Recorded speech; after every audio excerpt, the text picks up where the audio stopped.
Yo, what's going on, everybody? Welcome to the Unstoppable Marketer podcast. With me, as always, is Mark Goldhart. Mark, this is the first time I've introduced you, and you're in the last 7 episodes, and you're not on your phone. I know. I just realized that. It wasn't intentful. No, it wasn't.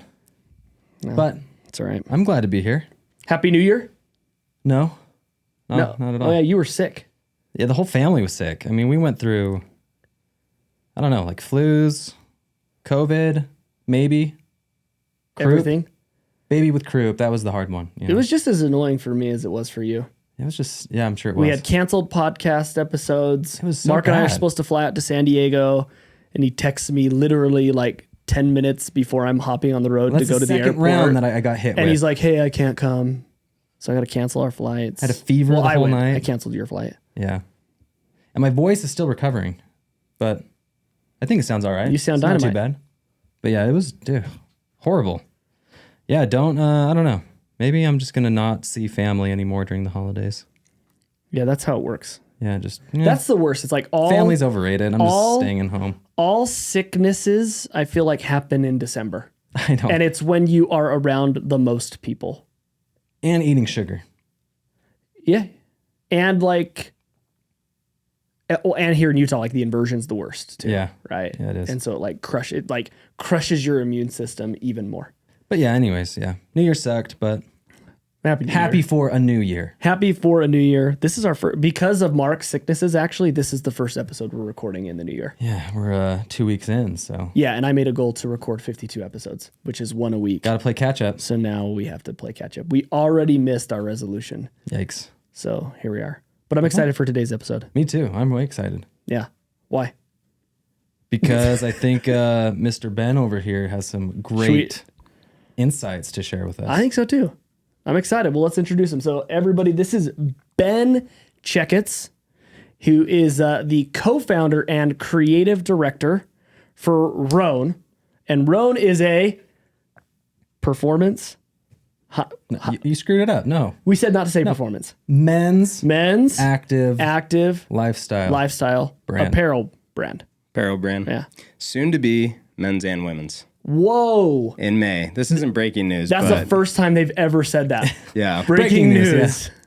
On the Unstoppable Marketer We only. could get some kind of sound effect in there. But yes, as of May, What's up, we Ben? will launch. Hey, thanks for having me. Welcome. As of May, we will have women's as well. A full-fledged women's line to sit alongside our men's line, which is huge. Incredible. Nice. Yeah. So very excited. Thank you guys so much for having me. I've heard great things about the podcast. I've listened to a few episodes. Let's go. Well, thank you. My good friend Corey, my counterpart Ben. That's right. My You other Ben. guys are all soccer players together. We play. It's kind of like the first rule of, we call it Foot Club. The first rule of Foot Club is you talk about it nonstop. So Like CrossFit. it is exactly like yeah. CrossFit. Yeah. Yeah. But we play a couple times a week, and it's a really solid group of guys. Who's your team? What's your team? Well, we mix it up every time. It's kind of like, No, I mean your. who's the team that I support? Who's the team that you support? I am sadly a Manchester United fan. Really? It was my first entrance into the world of soccer football. Okay. My dad was starting to get involved in the MLS team that eventually came to Salt Lake, Real Salt Lake. And I was like, man, I guess I got to learn about this game. And my brother-in-law was a huge Chelsea fan. And he was like, just come watch a game with me on TV, not like in person. And it was Chelsea-Manchester United. And there was this little rugby-type player running around knocking people over. And I was like, wait, I didn't know you could play this sport that way. Right. Yeah. And I was like, who's that guy? And my brother-in-law was like, that guy's name is Wayne Rooney. I hate that guy. And I was like, I like that guy. And he was like, no, you can't like that guy. I was like, no, that's my guy. So became a Wayne Rooney fan, became a Manchester United fan, and that's kind of the rest is history. Rooney is a legend, though. We had I know that. I even know that. I'm not a huge soccer guy. We had Corey on the podcast. Man City fan. Yeah. He hates Yes. Manchester United, right? Hates Manchester United. That's right. But the funny thing about Man City fans is, like, how would I describe it? They're like Golden State Warrior fans, in the sense that if they are a Man City fan, you know they became a fan within the last 5 years. Yeah. Because they were horrible forever. Yeah. And then they got this And funding. they got some blood money from Russia. And Middle East, close, but I thought it was a Russian oligarch. It wasn't? no, that was Chelsea. Oh, that was Chelsea. Okay. Yeah, Man City is That's from the Middle East. Same people who did Live. Yeah. Maybe. Probably. Probably in the same. They bought Manchester City and now they're. So what did you think of, did you watch the Beckham series? I did.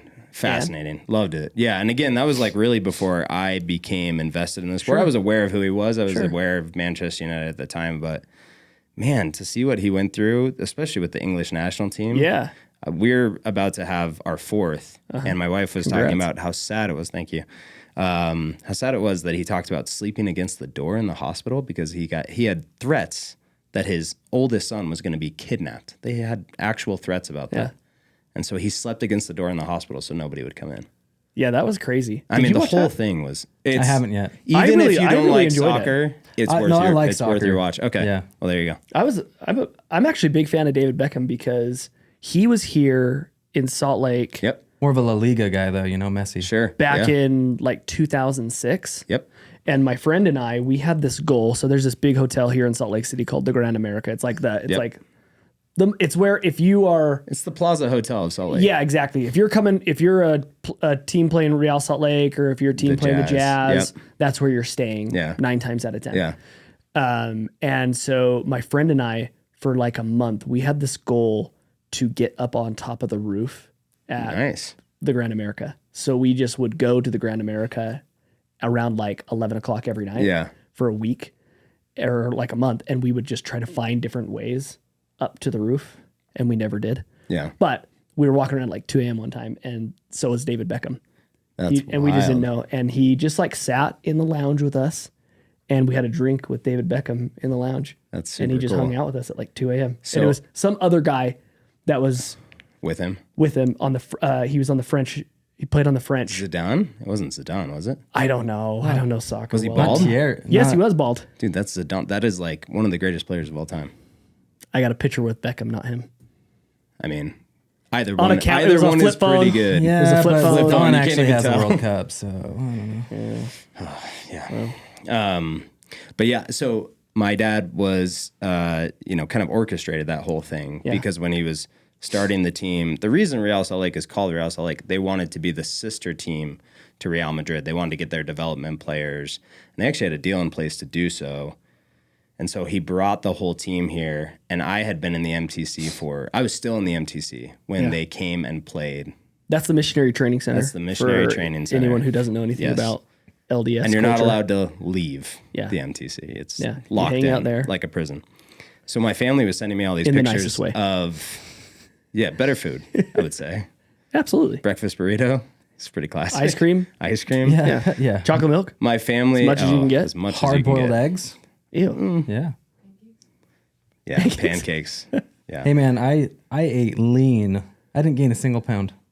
That's impressive. Nice. I don't know if I was checking. My family was sending me pictures of them with David Beckham and Zidane and like all That's the so legendary crazy. players. And I was like, And did so you play funny. soccer in high school? so I didn't. I actually stopped playing when I was in like everybody else. I stopped playing when I was in second grade. I played football and lacrosse all throughout high school and actually played lacrosse in college at BYU. Awesome.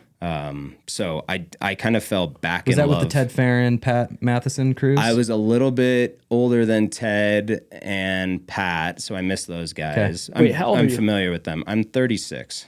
Oh, did you play lacrosse with Alex Nash? I don't know Alex either. I only played for a year, so I Okay. might have missed some people. He played BYU Yeah. as well. And I'm Yeah. 36 and he's 36. I came back from my mission, and the coach at the time took me out to lunch and was like, "Are you going to play?" And I was like, "No, I should don't know really." if I got it in me anymore. I just don't. Yeah, I kind of fell out of love with it. Once it's like a full time job, like that's why professional athletes have. Can I give you my hot take on lacrosse? No, It makes a lot of lacrosse players mad. I love it. Let's do it. But my hot take is that lacrosse is an incredible sport for the athletes, but a terrible sport for spectators. I completely agree with that. It's a horrible. Abby hates it when you say that. It's a horrible It's sport for so spectators. hard to watch. It's why it will never grow in the same way that hockey will never grow past a certain point. Exactly. It's very, very difficult to follow the puck or the ball, but it is the most fun sport to play. Interesting. It is high octane. It's so fun I've never to play. enjoyed And watching it hockey's either. more marketable because it's contained, so you can actually convert Sure. it, especially with big screen TVs. Like Yeah. hockey's actually pretty cool, Yeah. but Well, and it's a black puck on a white Yeah, so surface. it's a lot easier Yep. versus you got like an orange ball in green grass. it's like You I know, watch lacrosse. yeah. I'm like, I can respect the athleticism it takes to play this course. game. I Yeah. just can't Follow it. follow it for more than 10 minutes. I totally hear that. That actually doesn't make me mad at all. I totally agree with it. Well, good. we just turn this even into a as someone sports who's podcast? even as someone who's played it, I don't think it's a great spectator sport. I think it's important that you let us know who your dad is because you've mentioned your dad a couple Yeah. times. Yeah, And things sorry, that he I wasn't did. trying to name drop. It just came up. No, I know. organically. Name drop all you want. We'll make it quick. So my dad is Dave Checketts. He was the GM of the Jazz. He was the GM of the Knicks, and ultimately became the CEO of Madison Square Garden Enterprises. So Knicks, Rangers, Radio City, and then he went on to. I mean, he's literally the last time the Knicks were worth talking about. Yeah, was since he David resigned in Checketts was- 2000, since he resigned in 2001, the Knicks have made the playoffs twice and haven't made it past the first round. I think. Yeah. We can fact check that, but I'm pretty sure it's only been twice that they've made the playoffs. Whereas in the 90s, Shout out to Rob Perez, right? yes, in the 90s, they never missed the playoffs when he was there. He got there in 1990, left in 2001, so he was there for 11 years. They went to the finals twice. Once against the Houston Rockets. They should have won that in 94. And then in 99, they went to the finals against the Spurs. But that was like young Tim Duncan, old David Robinson. I mean, that team was That's ouch. good. Yeah. And Patrick Ewing was hurt. Kind of like and when the old- Jazz made it finally, and then just to the Bulls. Yeah. you ran into the Bulls. Well, we ran into the Bulls every single year in the Eastern Exactly. Conference In the Championships. the or finals, we yeah. ran into the Pacers, who were good. Yeah. So it was either the Bulls or the Pacers were stopping us every year. So growing up, when all the kids my age were buying Jordans, I wasn't allowed to buy Jordans. Yeah. He was a sworn enemy in our household. I love that. Well, Jordan was a sworn enemy in my household. I Right, never 'cause of owned the a Jazz. pair of Jordan stuff Sure. because my dad would like paint Jordan out to be a villain. Yeah. Really? Massive. Yeah. Oh yeah. That's funny. My dad, he grew up, he played basketball and stuff, but he just loved players. We were a big Jazz family, Yeah. but like my dad grew up loving like Dr. J. You know, like Dr. Yeah. J was his idol growing Yeah. up, so he just thought Jordan was great at Yeah. what he did. But Yeah. My dad couldn't. We see were just past- too poor he to buy couldn't- Jordans, so, he you couldn't know. see past things. He couldn't why see we didn't past have 'em. things like that. Yeah. Like it was very Yeah. Okay. Well, amazing. Awesome. So tell us a little bit about Rhone, and Yep. tell us a little bit about. Yeah, just tell us a little about Rhone and what you do for Rhone. We're going into our 10th year, which simultaneously Wild. 10 feels years. like A decade. it feels like 1 year and it feels like 40 years at the Yeah, same yeah. time. It's a very weird spot to be in. kind of like having a kid. It is kind of like having a kid. Actually, our oldest is turning 10, so he was like just recently born when we started Yeah. Rhone. And the idea became, could we capitalize on what was then just this unstoppable force of Lululemon? Could we capitalize on the buzz they were creating around streamlined, sleek, fashionable, high quality, active clothing, but with a brand that was made for men? We had someone cover us early on in the Wall Street Journal that said, even if you love Lululemon, you have to admit it sounds like Strawberry Shortcake's best friend, right? Yeah. The name, the logo, it was made for women and very successfully so, right? We wanted to do the same thing for men. So we picked a name that was masculine. It kind of screamed premium, cosmopolitan, with kind of a nod to a place in Europe, right? The Rhone River and Rhone Glacier in Switzerland and France. And we came up with a mark that we felt like was very masculine, and all of our styles were very subtle and, cool and streamlined.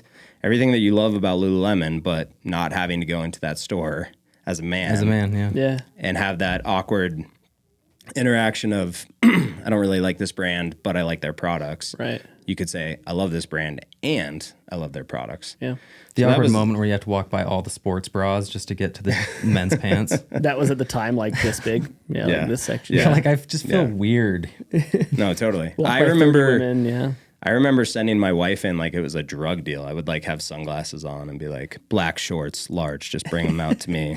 I don't want to go in, right? Like, but I loved the shorts. I Sure. loved everything they made because it was just so much better than the Nikes, the Under Armours Yeah. that we grew up with. Totally. And I felt like I could wear it other places outside of the gym. Totally. Right? So Yeah. that was kind of the original thesis. And then what we quickly found out was we couldn't just survive being just a clothing brand. We have to do something a little bit more. And that was where we really started to play with this idea of speaking to, whereas Nike and Under Armour speaks to people as athletes, we spoke to people who had kind of graduated from that. At a certain sense, you stop caring what LeBron James is wearing. Sure. Right? And you want something that suits your lifestyle. And so we started to speak to people in that position that had really the disposable income to buy our clothing and started to meet them where they were. So they weren't just in the gym, right? What else are they doing? They're at work most of the time. They're hanging out with friends. They're hanging out with family. They're golfing. They're playing tennis. All of these areas we can meet you in, and we can provide you with clothing that easily transitions from one activity to the next. And so we started to focus on this idea of, we call it mental fitness, right? You take care of your fitness, your physical fitness, you take care of your mental health, you put them all together, it's mental fitness. Yeah. And so that was kind of the messaging or the concept behind our content. And everything we tried to fold into the brand was great product, great experience, mental fitness. Awesome. Yeah. I love that. Now, and going back, you've co-founded this with your brother. With my brother, my older brother, Nate. So he's the CEO. He's kind of the business brains, fundraising brains. I get to just have all the fun. So I do all the creative brand marketing and that sort of thing. And growing up in a household with your dad running organizations in the NBA, which, I mean, the NBA is a case study just in marketing, right? Over the last 20 years and how much they've grown. What lessons do you think you picked up on just being in that environment when you started your own company, right? Because you have to kind of start from nothing. Yeah. It's kind of like drafting a team and starting a franchise, right? Totally. Yeah. So I think that's a great first point, is building a great team. I talk to a lot of founders or early employees, and they say how threatened they feel when you bring on smart people, right? Because they feel like, oh, wait a minute, I'm going to be replaceable. In our experience, you bring on the right team, it allows you to focus on what you're passionate about and where your skills are. And not to mention, like, this is the ultimate business school. This is the ultimate learning experience. If you can't bring in someone for performance marketing and have them teach you that, then really you shouldn't be an entrepreneur, because that's what it's all about. Making money is a nice byproduct.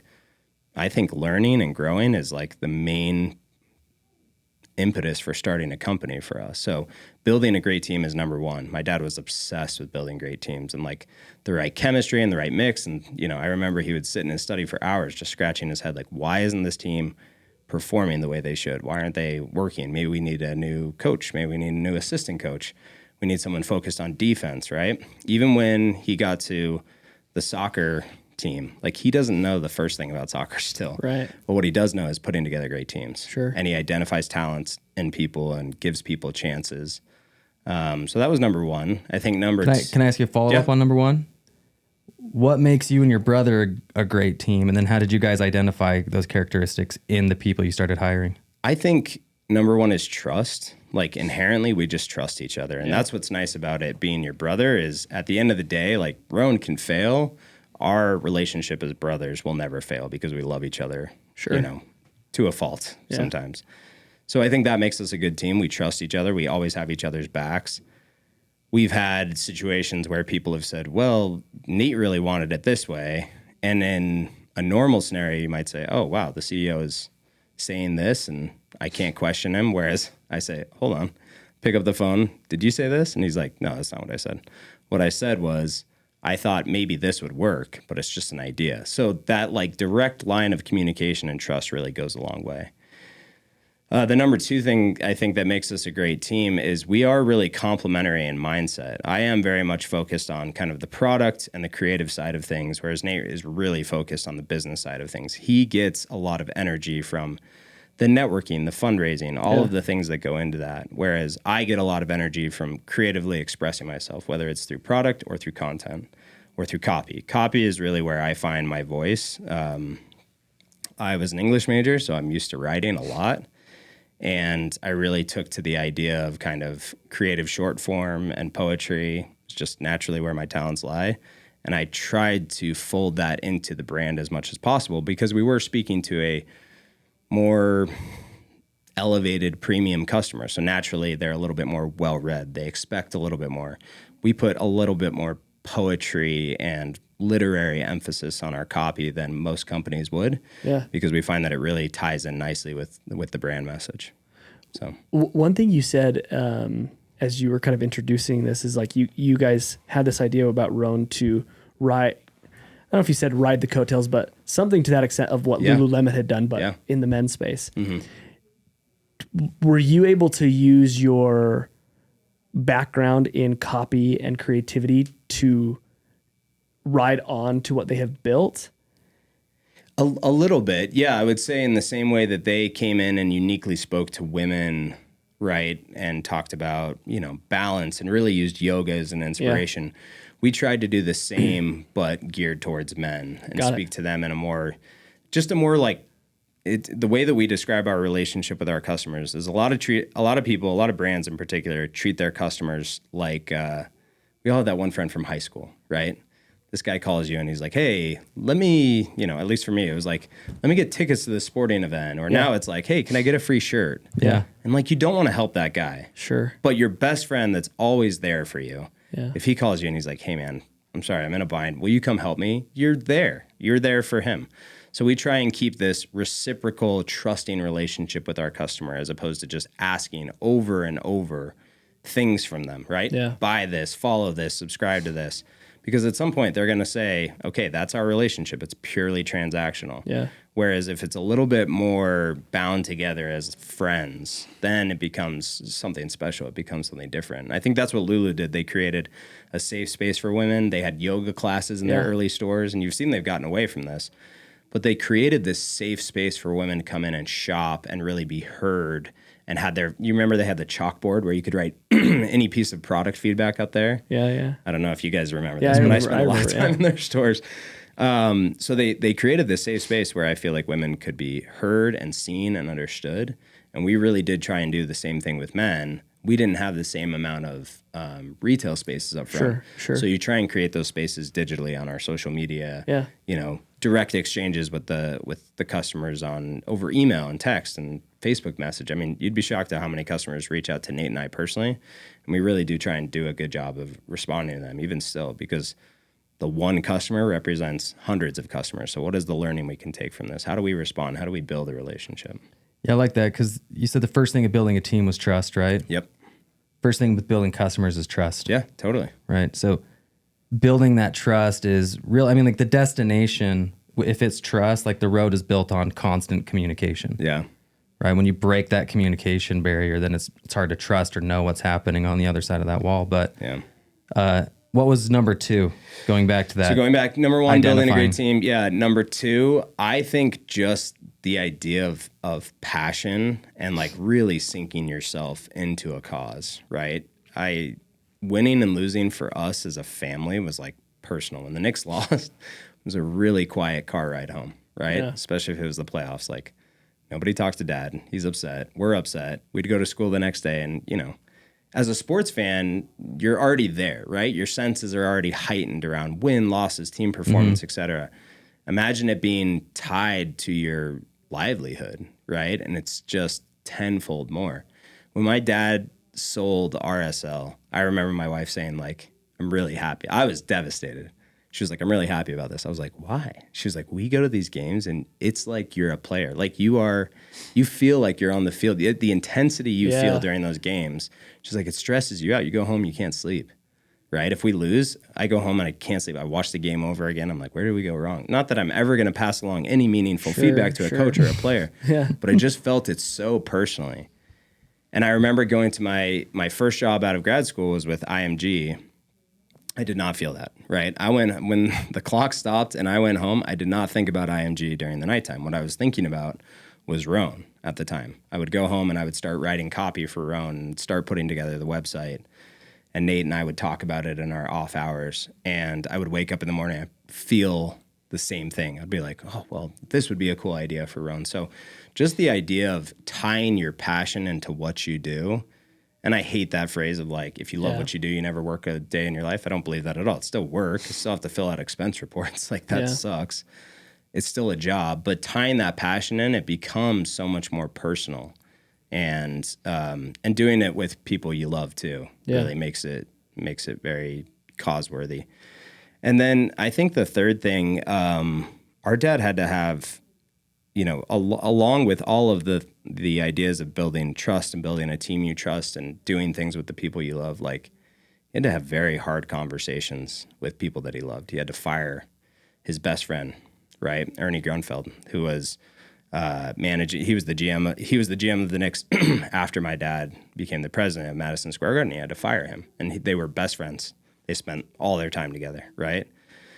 And it wasn't personal. It was a business decision. Yeah. It was the right decision at the end of the day. Yeah. So, you know, having those hard conversations with people you love, people you expect a lot out of, that was another thing that, you know, growing up, I observed and certainly it taught me a lot. Yeah. It's not easy, but. What are some of the things that, just to key into some of the questions Mark's asking and what you've said that's kind of stirred this up, is, you know, passion's super big. I know it's also cliche at the same time. Yeah, right? Of course. But it's so true, right? Yeah, and you don't even know, you know, it's also okay to tie your passions into a business where there might not be that natural connection, right? Sure. We started the business to sell clothing. What we found was that's not, at the end of the day, that's not going to take you to the next level. What's going to take you to the next level is tying your passion, which at the time our passion, and still is very much, is taking care of ourselves, being better versions of ourselves. How can we tie that into the brand message? Yeah. And then it becomes a convenient excuse to think about it, work on it every single day. How have you helped your team find that same passion that you guys have found? Or a similar? I mean, you obviously can't expect your team to have the same passion as founders, but how have you helped them find that? I might flip that on its head and say, I look for a team that shares the same passions as I do. So when I'm talking to employees, it's one of the first questions I get, like, what do you look for in an employee? And I'm like, people who want to be here. That is severely underrated. And people that I trust. I'll take trust and passion over talent every day of the week. I will. Because I've just seen, you know, we have an art director named Ashley. Shout out to Ashley. She was at several big fashion brands and was always put in a corner as a stylist or someone that assisted with shoots. And when I was looking for an art director, you know, I had this grandiose idea of finding a design mind, someone who could really take our design to the next level.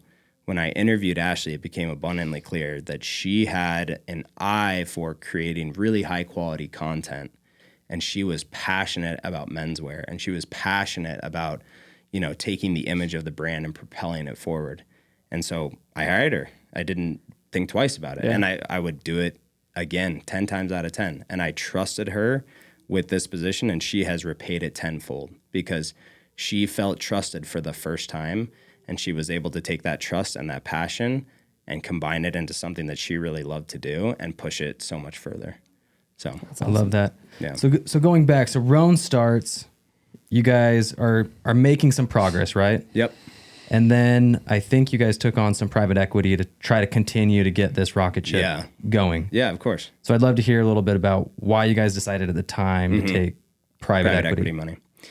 Will you get into that? Yep. Sure. Nice. It's a good little stopping point. Sit. Okay. Sit. People don't have to hear my slurp. The ginger ale is good. I want to get my drink. Ooh. Ooh. Okay. Nice. Is that, what is that? Hey, Slate? well. Hey, well. Oh, nice. That doesn't seem like a you drink, but. It's a new one. New year, new Mark. Yeah. Hey, well.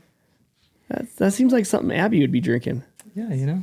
Yeah. It's cute. A little more. Yeah. Did you play lacrosse? A little more feminine. Okay. My boyfriend plays and now coaches lacrosse. Oh, nice. Does he play for, who does he play for? He played for UVU. Okay. But then transferred to the U. Nice. Abby says she loves watching lacrosse, but she really just likes watching her boyfriend. Sure. That's true. Why wouldn't you? She hasn't separated those.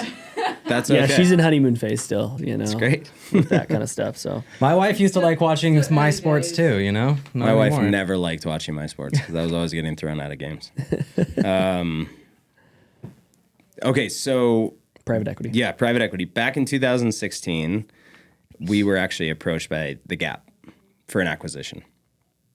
And nice. And what kind of growth did you see up until that point? Like, I mean, year-over-year growth? Or? Yeah, multiple hundreds of percents cool. growth. Awesome. I mean, we were definitely a rocket ship. We were being told that we were on Lululemon's board decks, and we were getting a lot of attention from a lot of different people. So Gap approached us with an acquisition, approached Nate, I should say, with an acquisition. And this is where... That's wild. That's within 3 years. 3 years, yeah. That's crazy. So this is where that trust really comes into play because, Nate was like, hey, please focus on running the business. I need to take this seriously. And every time we've done fundraising, it's like that. It's not that he completely separates himself from running the business, but he really leaves the team in charge of running the business and he focuses on the fundraising because he doesn't want it to impact other people. He takes that load on himself. I'm forever grateful that he does because I don't begin to understand that stuff. And he is very, very good at it. So he ran through the acquisition deal, went out to San Francisco to meet the Gap team, had a meeting at the time with the CEO of Gap, who said something along the lines of, look, if you don't take this deal, we will form our own brand and we will crush you. We will carbon copy your brand and we will crush you. So he came back. We talked about it. We felt like it was just leaving too much money on the table. We didn't really want to be associated with the Gap, which at the time we saw to be a sinking ship in a lot of ways. And we wanted to maintain our brand integrity and all the things that we had really struggled to build. So we decided to say no to them and to say yes to L. Catterton, which is an amazing private equity firm. We gave them a couple of board seats. We worked really closely with them for the next, call it, 6 to 8 years, 2016 all the way up until 2023, right? So 7 years. And look, I will say that many of the people at L. Catterton are amazing and smart, well-connected. What we found at the end of the day, though, was just that those two, the objectives and the goals of us and a private equity firm are always going to be at odds. Even if they bought into the message, even if they bought into the mission, they're always going to be at odds because they want to push for high growth and an exit where everybody makes money and everybody is happy. What we wanted to push for was high growth so that we could grow this platform, so that we could spread a brand message that we really believed in. The more that I read about the founding days of Nike and what they were 30 years ago, that's what I want to be, right? Have you guys seen the Air movie? Yeah. With Ben Affleck? Yes. Yeah. Fantastic movie. That quote that the Phil Knight character says in the movie where he says, if you go out for your early morning run, we're the ones under the streetlight cheering you on. That to me, that encapsulates Rhone to a T. We want to be there for the men and now the women that we serve as customers, cheering you on, whether you're working out, whether you're in a yoga class, whether you're at work, whether you're with your kids, your friends, right? We want to cheer you on to be a better version of yourself. Here's a question I have for you with this message, right? When you took on private equity, and this is obviously, we're not talking bad about them, but again, sometimes you just have competing interests. That's the thing. Yeah. Sometimes relationships don't work. Yeah. Right? Now, how much did it affect you as a marketer when you had additional people in the room trying to dictate the message? I'm wondering how that affected your growth as a company and how it affected you as a marketer trying to communicate your message forward. So the way that the metaphor that I've used before is, and I am not a rocket scientist by any means, right? But if you see the stages of a rocket launch, right, you need certain structures in place so that you can first take off, then get through the atmosphere, and then in deep space, right, like you're kind of on your own. That's the way that I viewed it, was our takeoff was literally just powered by our concept and our product. That second stage was really fueled by private equity. I'm really grateful for a partner in L. Catterton that trusted us with the brand message. In fact, it's one of the reasons they invested in us is because they believed in the brand message. But there is conflicting interest in the sense of they don't want to be invested over a long period of time. Yeah. They would even start to, I wouldn't say that it changed us as a company in terms of marketing. I would say it changed our strategy a little bit, right? So we wanted to do women's years ago. They were invested in a women's company. At our board meeting, they said, maybe this isn't the best idea. And it's hard to read that as anything but you don't want another competitor. I'll never know if that was the case. Sure. But what I will tell you is when they said that, that was the only thing I thought. You don't want us to compete with you and this other company that you're invested in. That's why you're telling us strategically it's not the right time. Could be true. it might also not be true, right? Yeah. So it changed our strategy. I wouldn't say that it... Which, from their point of view, of course they wouldn't want it. Of course. It makes complete sense. Like that doesn't make them bad people. Or it makes bad them, investors, right? No, it makes them good investors. Yeah, smart investors. It makes them smart investors. It makes them, protecting their investment. And, one of the principal partners at El Catterton is still a close friend, and it actually still sits on our board because he believed in us at a time when maybe he shouldn't have. And he's a guy who just lives our brand message. And so I'll never say a bad word about them. What I will say about them is just like you said, we realized, no, we're not in this for 10 years and an exit or 5 years and an exit.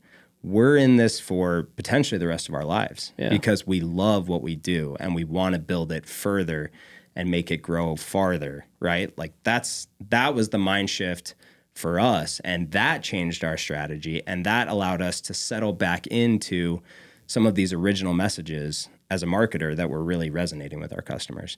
And that's why last year we raised a special purpose vehicle and we bought out El Catterton as our private equity partner. That's hard to do. It is hard to do. And we, again... You don't hear about a lot of brands being able to... No, we find ourselves... We find ourselves in a really fortunate position. And again, I give all the credit to Nate. And also my dad sat in on the special purpose vehicle and helped us raise that and used his connections. Yeah. And so those two in particular deserve a lot of the credit. And El Catterton deserves a lot of the credit because guess what? At the end of the day, they could have said no. Yeah. Right? But they were supportive of us, I think mostly because of, our relationship with them and the way that we had built some trust with them. And they allowed us to go forward with it. And we're really grateful for that. That's awesome. So what are some like lessons you've learned when it comes to taking on that private equity money from like hey, this was really good because, and this is what I wish we would have thought about? Really good because smart capital, right? Like don't just take money, find money that will lead you to connections to further growth, which El Catterton certainly did.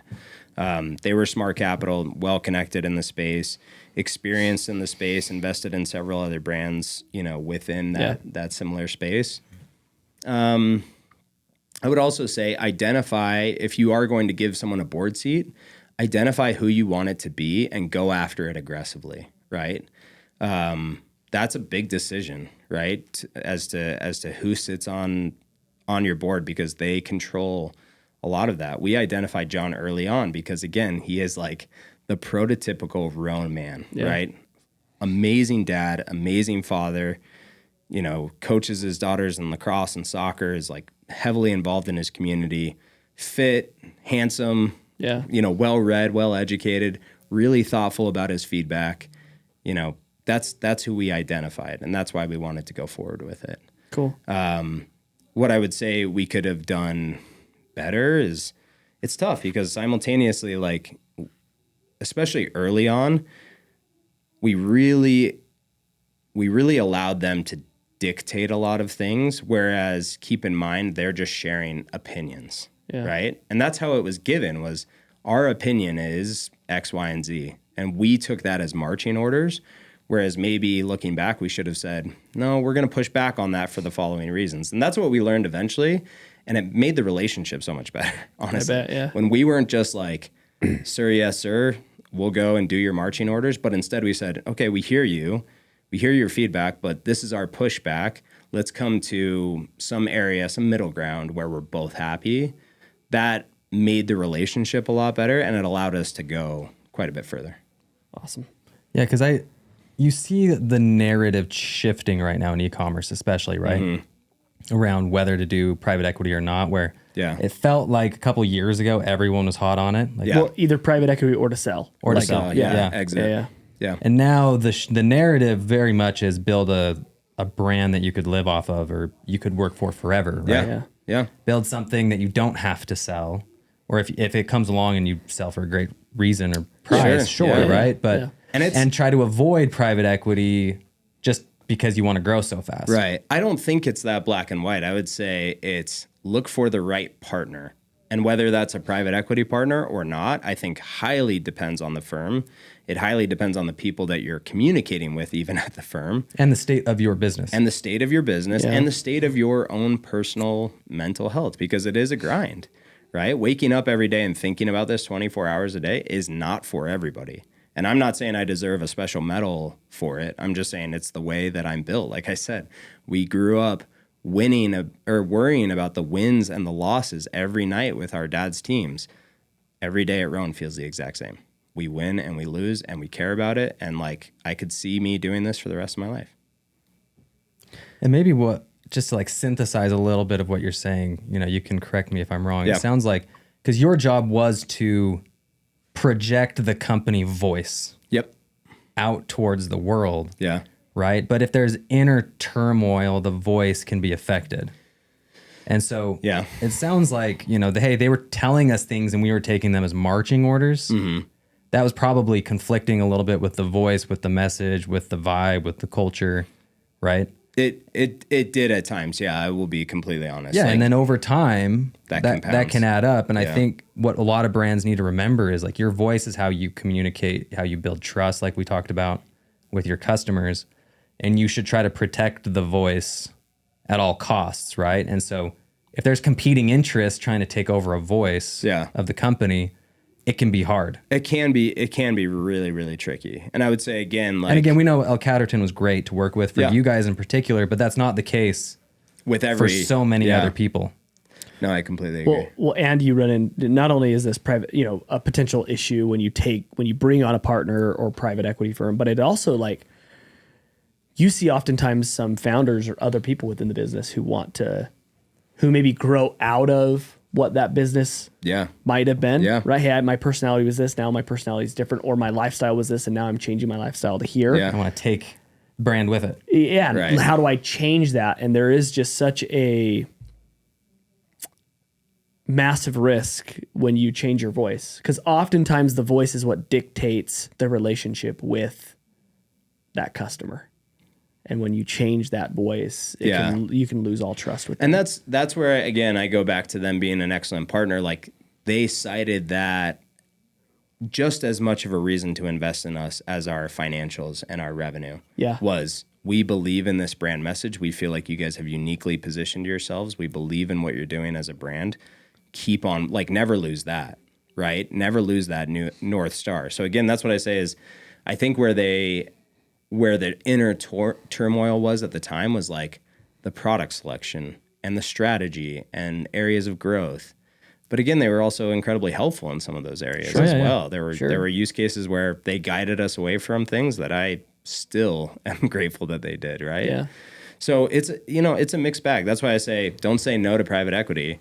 Just say no to the wrong partners. And that's a difficult thing to know at the time, but also follow your instinct, follow your gut. Like that's an underrated thing. This isn't a question I have, but this is just something I want to take that you just said that I think just in case you didn't pull that from this. I love that you just said that the PE firm invested in you not only because of your financials, but because of the message and because of the voice. Absolutely. And I'm not somebody who's taken on tons of private equity before, so I'm no expert in this. But I think that is probably a really good indication that person's going to be a good partner is if they see beyond the financial. Exactly. Right? Because obviously the finances have to work out, or else no one's going to want to jump into bed with you. Yeah. Right? The math has to math. Yeah, the math has to math, right? Got to math. But if they can catch the vision too, and that's an active part of the communication in investing in you, then you probably know you are working with somebody that could potentially be very helpful for you. No Which is probably why you guys still saw great growth with them. Yes. Yeah, we did. And I make no secret about it. Like, I think they were our rocket fuel as we got through that stage. Going back and doing it again, I would have done the exact same thing. Yeah. Knowing that, luckily we could have raised the SPV and also bought back control of the company. It finally feels like ours again, which is a really nice feeling. Congrats. That's so cool. Thank you. I want to ask something because you've mentioned it a few times. You say the Rhone man. Yeah. Like you guys have this just like solidified this archetype in your mind, this archetype, this persona. Mm-hmm. How did you build this persona and how has it evolved over time? Good question. So it really, I would say in some ways it hasn't evolved, in other ways it has. But to answer the first part of the question, we just looked around and we thought about who we actually want wearing the clothing. I always bring up this silly use case, right? But the Jersey Shore was very popular when we started. And there was this big public story about how Abercrombie and Fitch went to the cast of the Jersey Shore and offered them tens of thousands of dollars to stop wearing their product. Yeah. And I was like, that's the kind of company I want to be. Like, I want to be fearless about who we ask to wear our product, as well as who we ask not to wear our product. Yeah. And so Was it DJ Pauly Shore or whatever? DJ, yeah. And the situation. The situation. Yeah, the situation who made that story Yes, really big. yes, he because- was the one who I think came out and said something about Abercrombie it. won't let me wear their clothes anymore. Which, like, looking at where they are now, right? They wouldn't be where they're at now if they hadn't have done that 10 years ago. Abercrombie? Yes. They're killing it again. They're big again. Dude, I just watched the Netflix I actually don't documentary. know. Are they? They are. You're Like, starting I to have see them. literally no idea. Yeah. Yeah. My wife, I think my wife has another pair of jeans. They're and- like kind of trendy and cool again. Have you watched the Netflix documentary? Amazing documentary. I Yeah. just watched it when I was in San Diego. It brought back so much, especially growing up in the Shock. Northeast. Like, Yeah. if you weren't wearing Abercrombie, you were nothing. And like, my sister worked there in high Yeah. school and stuff. It's crazy. You should watch the Netflix Was documentary. she just a good. walking cologne bottle when she came home? Yeah, pretty much. That's But- my wife was a perfume sprayer. well, Spence, my oldest brother, was a walking cologne bottle, and he didn't even work there. He just doused himself in wood. I will say this. There still to this day is no better cologne than Fierce. It's a bold take. I completely There's disagree. Like 100 better colognes. I'm telling you right now, Literally there is no better cologne than Fierce. you know, If personal that- scent is personal scent. my dad still wears Wear it. now? No, I don't. Dude, literally, I think I you could can't grab do it. like I any. can't do it because I feel like I'm in high school if I do. You see the shirtless ab picture in the Yeah, back. that's how I'd feel without the abs. Andre wears Fierce, and I bought him Prada for Christmas. Wait, is this your boyfriend? Oh man, I have Okay. Prada. I saw it on his desk, and I was like, "Oh, he's getting Prada." My wife Wait, got wait, me wait, Prada. wait. They still make it? Yeah, Yes. yeah, because my dad I think still wears it. My wife got a sample of Acquadigio. Oh my gosh. Like it just came That is a flashback. it came in the mail for something Okay, that she had I got a bought. would you rather. Would you rather wear Fierce or Drakkar Noir for the rest of your life? I don't know that one. You don't know Drakkar Noir? I don't know. I don't know that one. Drakkar Noir either. Oh, What it's is like it? I feel like it's like it's like yes. Sauvage? It's similar to Sauvage. I wear- it's like very I wear Chanel, the one that Johnny Depp reps. okay. I think it's Chanel or Dior. It's Dior. Sorry, it's Dior. Dior. I wear Dior. You're probably a Sauvage man. Yeah. He plays a guitar in a desert while a coyote That's walks right. around him. That's right. Yeah, I'm a Sauvage. There's a little howl. Speaking of marketing and advertising, is there a weirder world of advertising than cologne No. perfume advertising? no. And they're like, it's artwork. I can appreciate art. I have never appreciated a fragrance No, commercial. but I've also never appreciated a car commercial. But I also don't Never? think men buy I take that back. fragrance. I have. There's been one car commercial. Okay. It's Subaru car commercial. The dog one? No, it's the one where it shows a car accident and the car's like mangled. Yeah, that one gets And the guy who's towing it, I think, looks like there's people who are spectating, looking Yeah. at it, and the guy who's towing him says they lived. you. Yeah. And I'm like, that Yeah. is the most powerful it's a good car ad. commercial I've ever seen in my life. good ad. Because as a parent, if I was a parent with a 16-year-old, Yeah. I would buy him a Subaru Yeah. just like that. I did have a That's- Subaru. I did too. I can see that We in had you. an Outback as a family. Did you? It was a great car. Nice. I bought myself a WRX right out of high school. Yeah, it was you did. not. Put a big good decision. spoiler on Oh, it. dude. No Tinted spoiler. the but- windows. Soup that up. Got the undercarriage lights. But it was Yeah. sick, Oh, dude. It you was had manual. the lights. You had the Sick. lights. Did you have a custom shift knob? No. Come on. You're the No. type of guy who I you're the wasn't. type of guy who took it. I wasn't a Fast and Furious guy. Oh, come on. You love Then Paul why Walker. even buy a WRX? You right? love Is the- Paul Walker. No, I'm not saying I didn't like the movies. I just wasn't like trying a street race. Yeah, I just yeah. liked a fast car with all-wheel drive because we're in Utah. Anytime my a son good call. sees like a souped up car that's like a Subaru or Yeah. a Civic. But going back to the cologne, I don't think men are even Great. with cologne. I don't think we're the target For fierce? Or, in general, like the. in general. Like even with the Yeah. cologne's for men, obviously, Sure. right? Perfumes for women. for those who might not know. I mean, But, we live in a world, maybe men can use perfume too now. I think many do. Yeah, Right? I'm sure. Yeah. But I think women primarily dictate the fragrance men buy. And so those advertisements, I think Johnny Depp But in do the those desert. appeal to you? Johnny Depp in a Like desert Johnny Depp in a desert? absolutely Adam appeals to Driver him. riding a horse shirtless. Sure. See? I'm in. You got me. Yeah. Yeah. I think Well, that's what they know, is they know that men do not make the decision on the fragrance they Yeah, buy. that's interesting. It's That's the an woman. interesting point. Even the women's perfume, like those commercials are wildly sexual as well. Do Yeah. you think that that's It's opposite, the though. opposite? Yeah, it's not opposite. It's that women, it's more aspirational, and Wants that makes to them feel that way because they sexy. know a guy might be looking at that thinking that that's Yes. sexy. Yeah.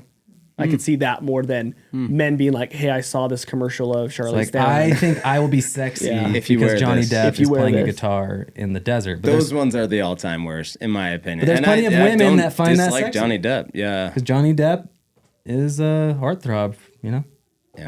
Fair enough. We got real off topic. I like it. Yeah, that's great. I don't even know where we were. Well, going back to who you're targeting. Oh yes. Yeah. Yes. So, So we the built Rhone man. so what's so interesting nice. is when we built this out, we kind of, I know we gave him a name. His name was Mark, right? We said he worked on, It's me. you are the Rhone man. You are the Rhone Let man. me finish. I'm We actually said, not the Rhone man. he works in a city. He lives in a suburb.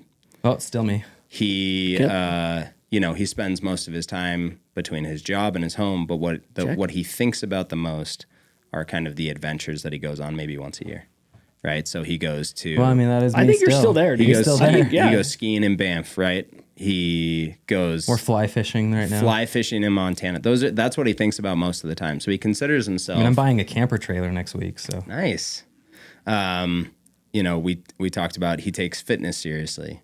He works on his wellness. He is focused on, and then kind of the last line, and was going to be the line that dictated a lot of our marketing messages, is he is obsessed with the relentless pursuit of progress, right? So he is committed to just being a better version of himself every single day, every single week, month, year, etc. I feel like that was me too. I mean, I'm not fly fishing. And here's but the- I'm thinking well, about guys- golf. I'm thinking committed. about the golf trip. Guys, here's the interesting thing. And they have disposable income, and that's where I'm like, Yeah. They seem maybe a little bougier these than three you and I. kids, these three Yeah. kids are sucking me dry, man. The interesting thing is, as soon as you present that message, I think most guys identify with a part of that. And the part that I have found that most guys identify with is this idea of the pursuit of progress. Oh, yeah. I want to be better. Like, even if I'm not better today, I want to be better. Yeah. I think it's very intrinsic in both men and women to want to set goals, to make progress, to make, high achievement, and to really strive after it while understanding you may not get there. Yeah. I can't speak for women because Good. That's probably I'm a not good one. Good call. But for men, growing up, because I'm also one of four brothers. Okay. So we're four boys, a lot of testosterone and competition in the house. And there's one thing that resonates with a lot of the men that I know, and that's the hero's journey, Yes. which is why, Joseph Campbell. well, the hero's journey, just the archetype of the story. Have you read Hero with a Thousand Faces? I haven't. Highly recommended. I should. It's beautiful. Yeah. But if you think about what movies men love the most that they Mm-hmm. can rewatch all the time, it's like the original Star Wars. Yep. It's this boy who becomes a man, and like these stories play out of them trying to progress and get better, and Yeah. eventually they kind of overcome the evil or the bad or themselves. Or themselves. It's the Rockies. Yep. Right? It's these movies that they always go back to and talk about, and they can rewatch. The Godfather. The Godfather, right?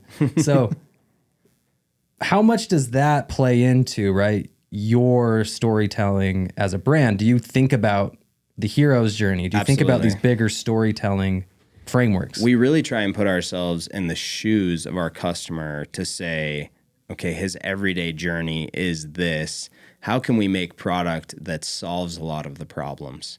Or how do we make product so good that clothing is just not a problem anymore, right? You can go into your closet, you can pick out a couple pieces of Rhone. You know it's going to be comfortable, you know it's going to be durable, it will look good together, the colors are complementary. So we really do try and set ourselves in the customer's everyday journey, which is exactly what you're saying. It is the hero's journey, right? He sets out in the morning, maybe he does a morning workout, then he goes to work, then he comes home to play with his kids and spend time with his wife, or maybe he goes out with friends and plays golf, right? How do we set ourselves in the customer journey so that we really tried to focus when we first started, and to a certain extent we still focus on this, is we talked about those transition times, right? The times where you're transitioning from the gym to the office. What are you wearing? You're throwing on a really nice looking hoodie so that when you get to the office, you don't look completely out of place and you can easily change into something else. So we do try and set ourselves in that journey, and we help him aspire and aim for something better and for something higher, because he no longer has to worry about clothing holding him back. So that's really where we tried to settle our marketing message, is make it aspirational, make it so that it's always aiming at something better, right? And that this guy is just going to be a better version of himself because of Rhone, because it's no longer a distraction, it's no longer a problem. I like that it's aspirational, but that everybody locks onto it. Yeah, exactly. Yeah, that's awesome. Yeah, it's cool. What's one of the biggest mistakes you're seeing brands make? I think exactly what we talked about not betting on themselves, right? Doubting that they have the rocket fuel to go further and farther just on their own power and accord. And that doesn't mean not taking money. It just means betting on yourself in an appropriate way, finding people who believe in your message because they're out there, and doubling down on what makes you unique and special. Everybody's, especially in kind of the active lifestyle wear, everybody's starting to like blend together and look like versions of each other. Yeah. And we're trying to get away from that. When everybody's zigging, we're trying to zag, right? So Viore, Aloe, Lululemon can all have that space where they're talking about yoga and balance and softness and sand and all that stuff. We're going to go the exact opposite way. You're going to go hardcore, we're going to metal. go gritty, metal, tattoos, no. But very, concrete jungle is kind of the message, right? The guy who takes on the day, takes on a city. And that's exactly where our women's line is going to go as well. Awesome. So, dude. So believe in yourself and bet on yourself. I want to follow up question to that. What's your biggest marketing mistake that you've made at Rhone? Biggest marketing mistake. I'll tell you one. We wanted to sign a big name, a big ambassador. And can you say it? Yep. Jimmy Butler. We signed him in 2018. 6-figure contract. I do love Jimmy Butler though. That's the thing. He's like the funniest personality in the NBA. That's exactly what we got from him. When Yeah. we were chatting about the whole initial idea, it was like, this guy's content is amazing. His personality is amazing. His YouTube channel has a huge following. He's authentically himself. He's an athlete who performs at a high level. People have kind of doubted him his entire career. I love he's that. The most underrated. Completely agree. NBA player for the last decade. I think his game is amazing. I think he's a great person.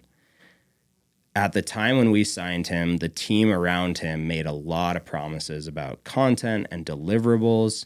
I think we mismanaged it on our side in terms of we should have gone to launch with his clothing line baked. For whatever reason, the communication, and I will say we tried to fix it. We did. We tried to fix it. And it seemed like it was like his worst NBA season in a long time. And it was coming out of the bubble, right? So it was like, 2020. So they made the finals. 2021. And then the following year. So it was the following year that we really had him on contracts. But we had been discussing it with him since 2018. So it was like 2 years in the making. At that point, we should have had product ready to go with his touch and his personality. By the time we started to really talk about product coming in that was Jimmy Butler product, it was going to be the end of the year. It was going to be the end of the term. Yeah. So we didn't even really know what kind of an impact he was going to have on the business. And I take full accountability for our failings. But I will say we tried our darndest to make it work and to fix it and to get content going. He ended up firing his content manager while we were with him, went on a search for somebody else. his agent could really only do so much because, you know, he couldn't influence. Like, Jimmy's going to be Jimmy. He's just going to do his own thing. And now he's with Aloe, and he's featured in all these campaigns, and he's cozy with the founder and stuff like that. And I think it's really working for them. But, you know, we were really short-sighted about, we need a big name, we need a big name, we need a big name. We rushed it. We didn't think about everything that went into it. And my learning from that is, and I remember sitting down after it kind of fell apart and writing this like credo that we ended up putting out on social media, which is like, we are not professional athletes. We are not highly compensated influencers. We are not male models. That makes Nate and I unique in the apparel co-founding space. If you look around at any other apparel company, they are co-founded by ex models, really good-looking guys that can happen. We are not good-looking guys. We are not modeling the clothing. We are very normal. We are very normal-looking guys. So I wrote this whole thing about like, we are not this, we are not that. Here's what we are. We're guys that are shoulder to shoulder with you in the pursuit of progress. We're right next to you. We're cheering you on under the street light, right? Like, that's us. And as soon as I wrote it, I was like, this felt right. And like, I'm not sure we'll ever sign another big name again. That doesn't mean to say we won't work with influencers. We won't wait, you know, but we will never bet as much as we did on that one deal. And it is the pinnacle of my failures, that Jimmy Butler deal, and the way that it panned out. And I take full accountability for it. Yeah, I like that example because of you taking accountability for it, right? Yeah. And I like how you brought up that with every situation, right? Like the failures, there's obviously, you know, it takes two to tango. Sure. When there's a failure, it's never just one side. No. But I'm also curious what your perspective is. I know you said you're never not going to work with influencers. But in Utah, for example, we saw a huge real estate boom with COVID. Sure. And now there's a bunch of houses that some real estate agents bought that are trying to flip, and then the market cooled, and now they're just sitting on these houses that are going into loss, and they're trying to sell them, but they can't sell them at the prices that they were hoping for when they bought them a year ago. Yeah. It's because it took a year to remodel, and now they're trying to flip them. So they're looking at a bad situation trying to sell them right now with the interest rates in the market. Yeah. How much of your situation do you also think might be with influencers' impact kind of waning over that same period of time? I worry about that a lot. Yeah. And what's your perspective on that with Rhone? Like how do you guys view influencers? We view influencers as, you know, I've gotten sharper with my language on, we hired someone about 3.5 months ago who really has experience in the influencer field. Before that, we were kind of like, let's take someone who's an influencer themselves and let them run this program. And they did good things with it, right? Like they built an ambassador program and they did some good things with it. They found some good content creators, etc. I don't want to call influencers a necessary evil, but what I do want to say is I think their importance, I think we've changed our view on kind of exclusivity is the biggest thing. We can't expect one of our influencers to be a Rhone guy forever. Sure. I remember I used to take that really personally. Like you were with Rhone and now you're with Viore, like what the heck? And we found a lot of these guys first. One of Viore's big early influencers is this guy named Paul Wright. He was in San Francisco, now he's in Southern California. He's a tonal instructor. I love Paul. He's a great dude. I gave him his first shot as a model on one of our shoots, and he was like, he basically thanked me at the end and was like, I've been trying to work for Nike, for Lulu for a long time. Nobody's giving me a shot. Thank you so much for giving me a shot. It was a really cool moment. A year later, he's peddling Viore stuff. And again, because they're assassins, just like an NBA athlete, right? 100%. They were smart about it. They saw him on our campaign. We had so many inbound requests from agents that were like, who is this guy? Where can I find him? And I directed them towards Paul. Don't know if anything ever happened. Yeah. And it was my failure to recognize this is a guy we should lock up as an influencer. Yeah. I was happy to pay him as a model. We featured him in a few other shoots. I maintained a personal relationship with him. At the end of the day, it's business. He's got to take money where it's coming from. Yeah. And Viore did a great job activating around him. So it's like, you know, what I struggle with is I want to use everyday common people that are doing their best at what they're doing, but I also want the product to look good. And I also want the aesthetic to be on point. And so instead, what we're trying to do is instead of using humans as models, we're trying to humanize models. We're calling it the Role Models Project. Yeah. And it's to take models and show like a little bit of behind the scenes and be like, these are more than good looking guys. A lot of them have fascinating stories. Yeah. Like born in, Senegal and lived there until they were 7 and came over here and, lived in Georgia or whatever. I don't know. They have really interesting stories. And as soon as you start to humanize them, people start to see, oh yeah, sure, this guy's good looking and he makes a lot of money because he's good looking, but there's more to it. Right. And so trying to humanize everybody across the board, content creators, influencers, just showing kind of open, vulnerable sides of people is really where you'll start to see our social content go. It's going to be a lot more editorial in the future. Yeah. I like that. How do you incorporate this in your ads? And I guess my other question is, how much do paid ads and like Facebook, Google, TikTok, how much does that play a part of your guys' growth and success? It plays a huge part, as you would expect. I mean, we're still mostly e-com. We opened 10 retail locations last year, so we have a total of 15. But we're still mostly e-com. And even the paid ads drive traffic into those retail stores. So that's what gets tricky, is because like the really cool organic storytelling content doesn't necessarily drive clicks or drive performance. I do believe that it drives kind of long-term conversion and brand loyalty. And so that's where my head's at. But what we have found is finding content creators that can really isolate this idea of like making the product look good from an aesthetic standpoint and pointing out the value prop. Those are the guys that we're going to go with. And so as we go into women's too, like I don't pretend that our approach to men's is going to be carbon copy for women. It's going to be different. It seems like women are much more tied to influencers. So like we're going to have to dabble in that space. But again, to me, it's about humanizing them, forming relationships with them, finding kind of deeper meaning in those relationships. And those are the types of people that we want to carry forward. So it's a bad answer, but it kind of remains to be seen how we can drag that into our paid performance stuff and how it can really make a difference. Makes sense. And how do you justify your spend? Do you justify it based off of like an LTV, lifetime value metric, or do you guys have to do a first purchase profitability number? How do you guys go about like analyzing your performance? I mean, all of the traditional metrics that you might expect on a paid performance side is, in terms of, CAC and all the traditional ones that you would expect. That's how we measure it. But there is a little bit of a gut instinct check of, is this person on brand for us? And so we're trying to do things better. You'll see a little bit of a reinvention on that side of things for us. But we have an amazing performance marketing team. And they are really focused on this, and we work closely together with them. We're also trying some non-traditional stuff. We wrapped 3 trucks that just drove around New York City during December. And it was one of those like wild moments that you couldn't have predicted. Nate and I went into the city. I think it was like mid-November. We went into the city together actually to record a podcast, and we come up out of Grand Central and we get up onto the street level and one of the trucks is driving across. That's awesome. And it was just this surreal moment of like, what are the odds? These trucks are all over Manhattan. Yeah. What are the odds? And it was wrapped in kind of our newest campaign about the commuter shirt and, how it's like the greatest business shirt.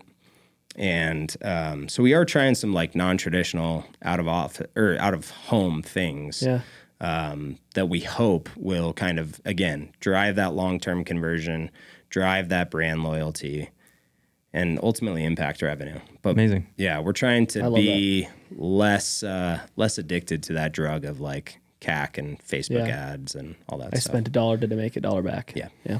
Makes sense. But it's hard. Like that's when well, eventually you just tap out. Yeah. Right? Because it feels like it. Well, you tap out in the sense that you can only measure that for so long, for so far, depending on like whatever your like total obtainable market is, right? Yeah. Eventually you're going to run into a spot where it's like, okay, we're hitting so many people.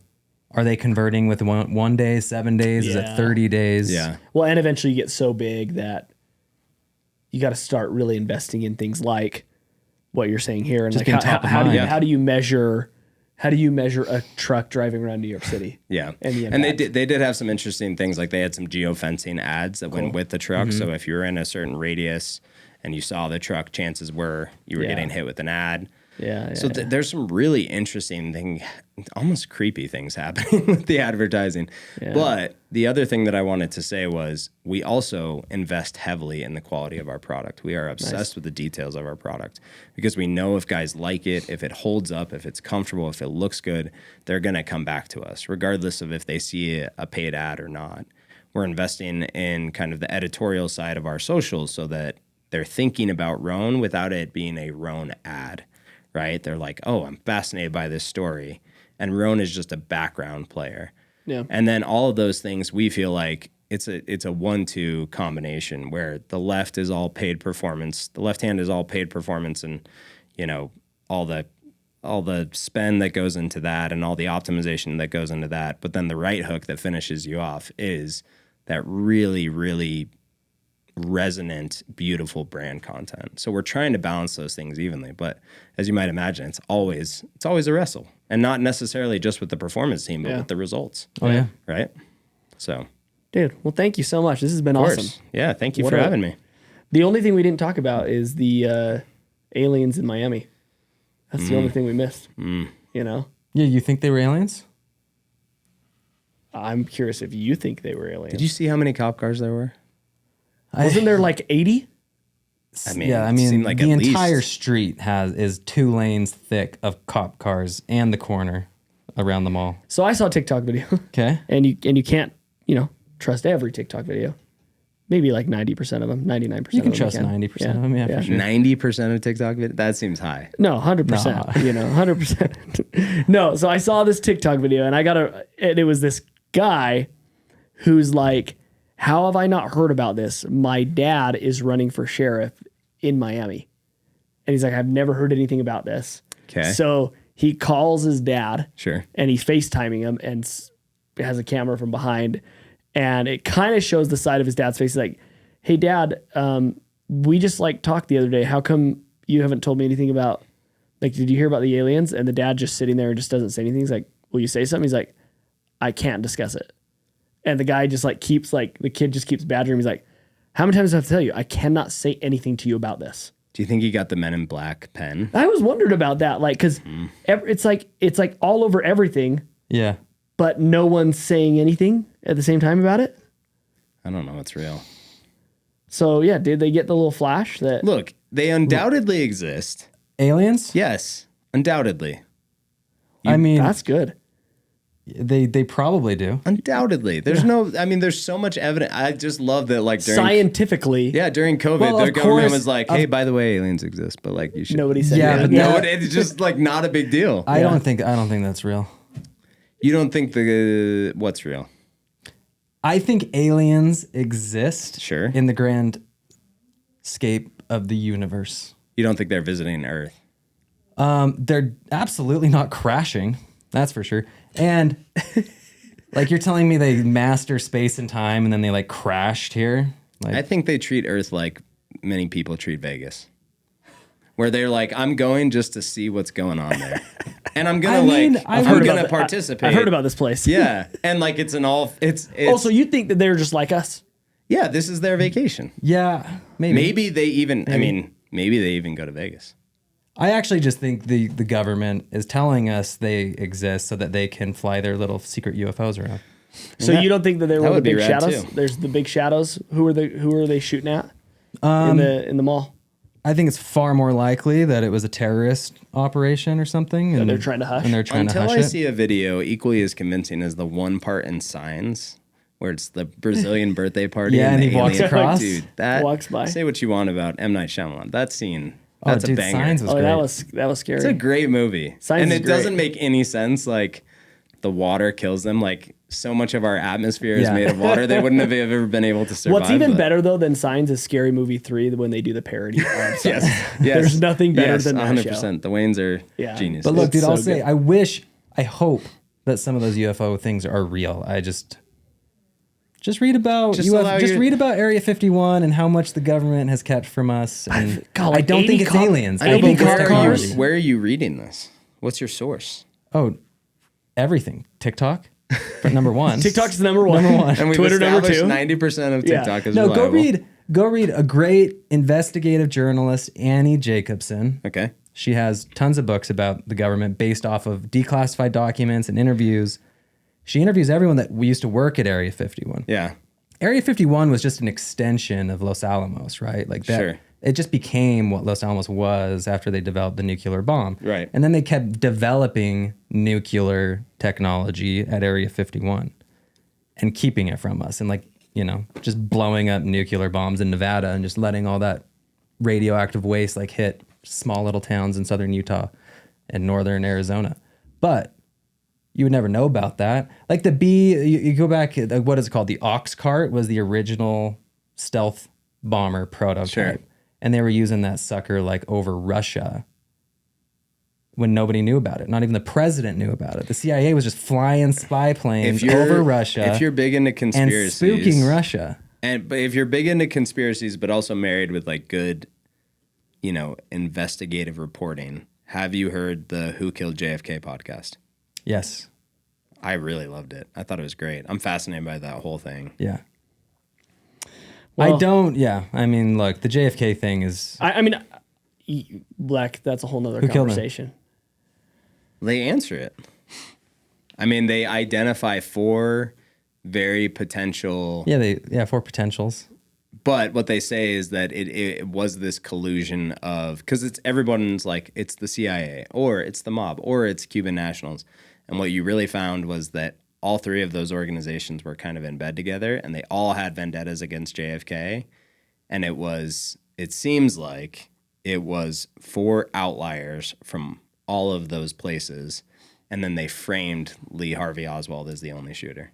And that the government was super happy to like have that guy as a patsy. Yeah. And so they covered it by up. using MK Ultra to make him crazy. And then we get Stranger Things. Yeah, exactly. Yeah. I like it. I like where this ended. Yeah, Very happy about none it. of that Dude, is next usable. podcast, let's talk about propaganda and MK Ultra and government psyops. Done. Sponsored by Olipop. Yeah, sponsored by Olipop. Exactly. Sponsored by Rhone. All right, everybody. Thank you so much for joining us, and we will see you next week. Thank you so much for listening to the Unstoppable Marketer podcast. Please go rate and subscribe the podcast, whether it's good or bad. We want to hear from you because we always want to make this podcast better. If you want to get in touch with me or give me any direct feedback, please go follow me and get in touch with me. I am at the Trevor Crump on both Instagram and TikTok. Thank you, and we will see you next week.